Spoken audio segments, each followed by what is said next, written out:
Pooh, whispered Piglet. Yes, Piglet, replied Pooh. Nothing, answered Piglet. I just wanted to be sure of you. If you live to be 100, I want to live to be 100 minus 1 day, so I never have to live without you. It's so much more friendly with two. Pooh, promise me you won't forget about me ever, not even when I'm 100. Pooh thought for a little. How old shall I be then? 99. Pooh nodded. I promise, he said. Some people care too much. I think it's called love.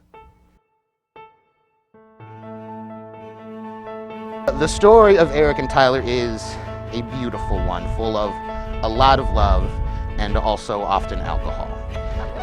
Eric and Tyler first met on a dating website, and while they were chatting online one night, Tyler told Eric he was at a place called JR's Bar and invited Eric to join him, so Eric quickly headed over.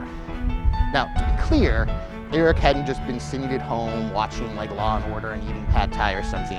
He was already on a date with someone else named Paul, and at the dinner table was able to have a full conversation with Tyler over text, commit to the second date, come up with an excuse to leave, and head over to JR's Bar. Now, importantly, among the things that Eric missed while he was busy on his phone ignoring Paul was a discussion of things that Paul liked to do in DC, because among them is go to JR's Bar. So Eric arrived at the bar around the same time as Paul, frantically searched for Tyler. Took a while because, as you said, you walked right past him at first because you thought he was too cute to be the guy you were going to be on a date with. Again, the second date of the night. But it was indeed Tyler, so Eric introduced himself and using the skills he'd learned as an attorney, invented an elaborate lie to fool poor Paul. So he sneaked off to the bathroom, texted him to say he decided to meet up with friends after all, and invited Paul to join him at JR's, where of course he already was. So they all three met, had a conversation, and what I assume is history's most uncomfortable one. So thankfully, mercifully, Paul left. Eric and Tyler got to talking, instantly clicked. Eric walked him home, and Tyler asked him on a second date. They decided on a dinner, and I assume just one for that night. We just did the one. Okay. So they went on a month-long continuous date, seeing each other almost every day. One of the dates ended with them, again, having had some cocktails, which resulted in Tyler performing in the streets of DC The Way You Look Tonight, right? From My Best Friend's Wedding.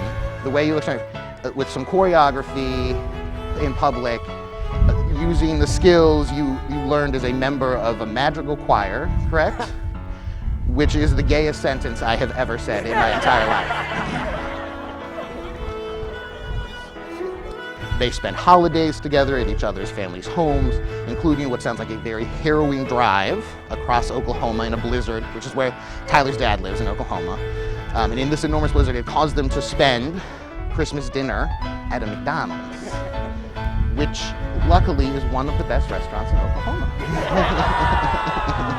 There it is. Yeah. So 2014 rolls around, which would be a big year in the Dallas Lashner household. They would adopt Stanley, their beloved dog, who sadly did not make the trip here. Now, I looked this up after you told me this because I did not believe it was a thing, but they put him up in a suite at a place called Bed and Biscuits Pet Spa in Houston, which I assume is only populated by dogs owned by homosexuals.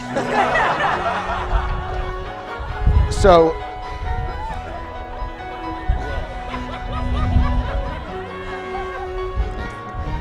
now, 2014 was also the year of their engagement, and on vacation in Hawaii, they both saw rings that they really liked. And so Eric secretly signed up to get emails from the jeweler and started a savings fund to buy them, but Tyler beat him to the punch on the engagement.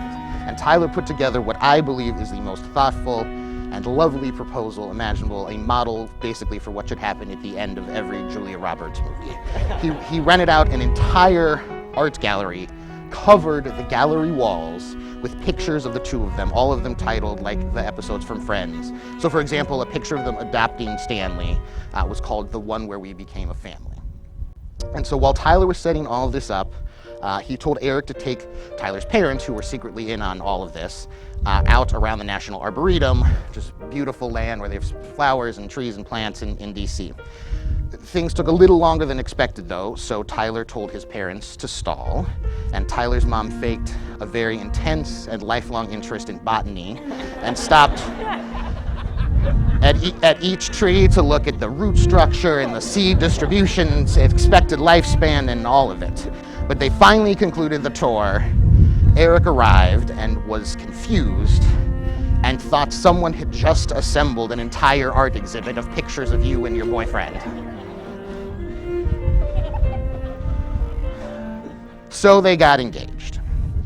And afterward, they did what most out and proud, openly gay men do, and moved to the liberal, deep blue state of Texas, where there is a pride parade every weekend. And that brings us to today. We are so excited to be here and so honored to celebrate with you both. You are both so kind and funny and generous and warm, but also incredibly dynamic and make wonderful company. And I know both of you have emphasized the importance of your families and how one of the unexpected joys of growing closer in your own relationship was also growing closer to your own parents. You are truly the kind of people that you can count on for nearly anything, which is why I have no doubt that this marriage will be a happy and strong one. Mazel tov! And now, in the presence of all gathered here today, I have the distinct pleasure to introduce to you the newly married couple, Tyler and Eric. You may now kiss.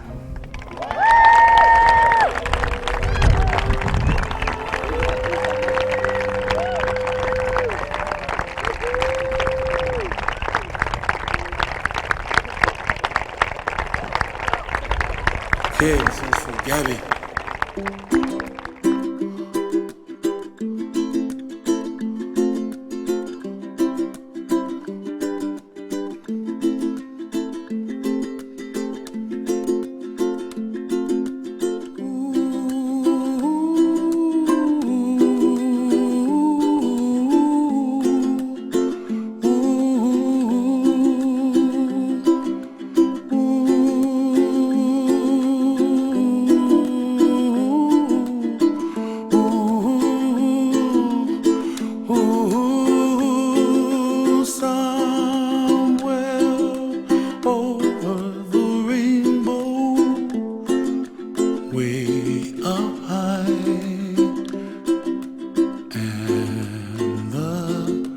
Dreams that you dream of once in a love